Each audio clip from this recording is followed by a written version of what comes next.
Çka e bën të fortë një grua? Obligimet ditore të zakonshme. Po i marrin definitivisht se s'kan rrugdalje tjetër. Se çashtu pse natyra na ka ngarku. Jemi nana, jemi të ndjeshme, e kemi butësinë, edhe zotësinë, po mund të jemi më të forta se burrat, gjithçka që obligon, po vetë natyra, vetë zemra atyre dhe vetë ndjeshmëria ndoshta që e kanë me fëmijën sakrifikohen më shumë. Burrat shpesh pregatin një gruaje si ka. Burrat shqiptar, jo be. Jo, asesi, në asnjë mënyrë. Organizatës. Koqa një punë me përgjegjësi të mëdha. Po. Si më shko puna? Mirë, faleminderit, mirë. Am të konë çka e bën të fortë një grua? Çka e bën të fortë një grua? Obligimet ditore të zakonshme. Obligimet ditore të zakonshme. Po.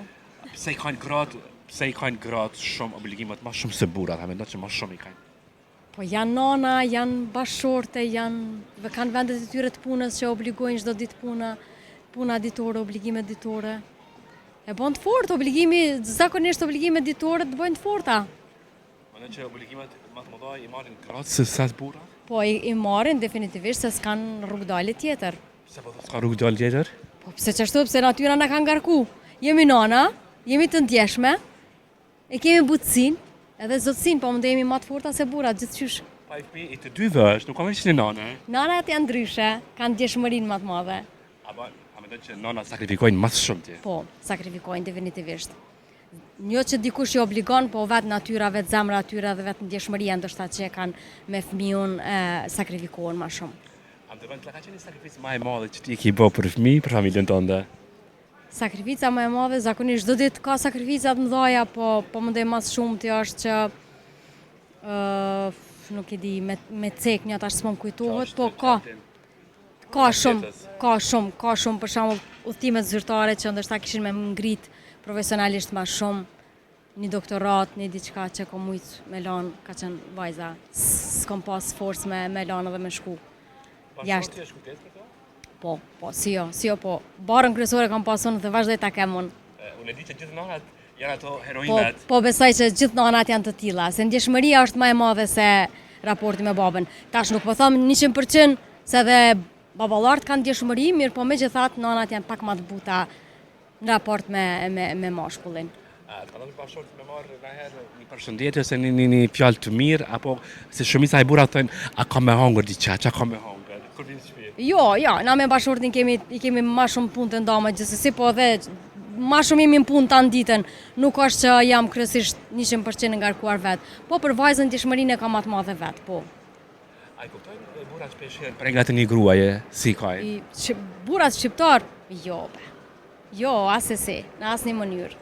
Janë më të ftoftë dhe nuk ka që e kuptojnë natyrën e femnës. Nuk ka që kanë ndjeshmëri ndoshta të madhe në raport me një femën se si mund ta kaloj ditën.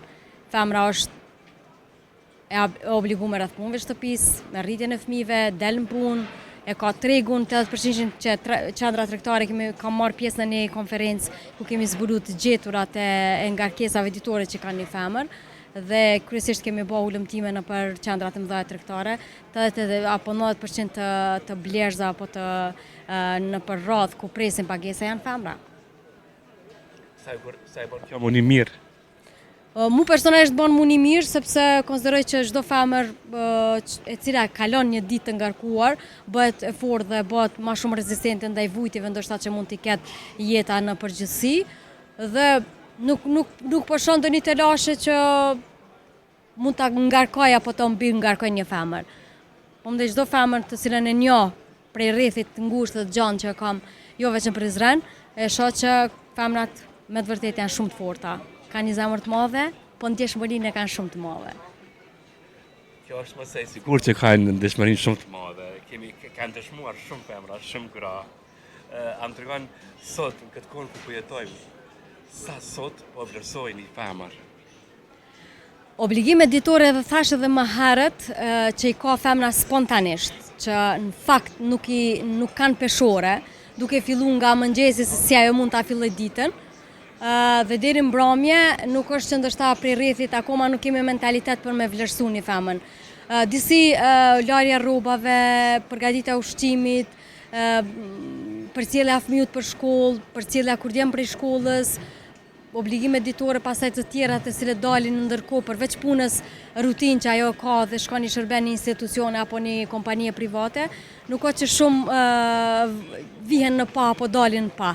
Apo dhe krijojnë, si më thonë, një prezencë apo një vlerësim ndryshe prej anës mashkullit apo edhe prej anës rrethit. Disi, sidomos në Prizren është tradit thamna mi pas këto ngarkesa apo mbi ngarkesa ditore. Nuk po shohën, po edhe në anën tjetër ka evolu, ka ndryshime pozitive rreth pozitës femrës, edhe rëndësisë, edhe rolit të saj shoqëri. Po një femër, një grua që punon, ka dhe burrat që punojnë gjithë. Po pse një femër punon gjithë ai bën, kur kthehet në shtëpi duhet prap punë, mi po. Ndoshta është mentaliteti, nuk e di. Ndoshta pak kemi nevojë të investojmë në mentalitet, në tradita, në atë, po them, ndjeshmëria, sado një femër që të jetë e fortë, ndjeshmëria e bën të dallojë në raport me mashkullin, sepse ka ndjeshmëri edhe në raport me ndihmën që do duhet ja jepte familjes, po edhe në kontributin familje. A më thoni sa ke pas mbështetje bashortit tonë ti? Unë këtu jam vetëm për shkak të mbështetjes së bashortit tim. Gjitha çka i kam për shkak të mbështetjes së tij. Unë jashtëzakonisht shumë kam qenë aktive, njerëzit të cilët më njohin e dinë. Përveç punës time zyrtare kam edhe 3-4 puna tjera që jam aktive. Ndihmoj sa të mundem në këtë organizatat që kanë nevojë për shërbime sociale dhe mbështetjen më të madhe në jetë e kam marrë prej bashortit tim. Do të thënë gjithmonë nëse dikujt ja kam borxh krejt arritjet e mia, çka mund t'i kem, çka mund t'i them që i kam arritje, e kam për bashortit tim. Sa mirë lëmu se ti që e ke e bekuar. Faleminderit shumë. Faleminderit. Dita grave një mesazh lidhur këtë temë që diskutuam gjëre gjatë. Grave?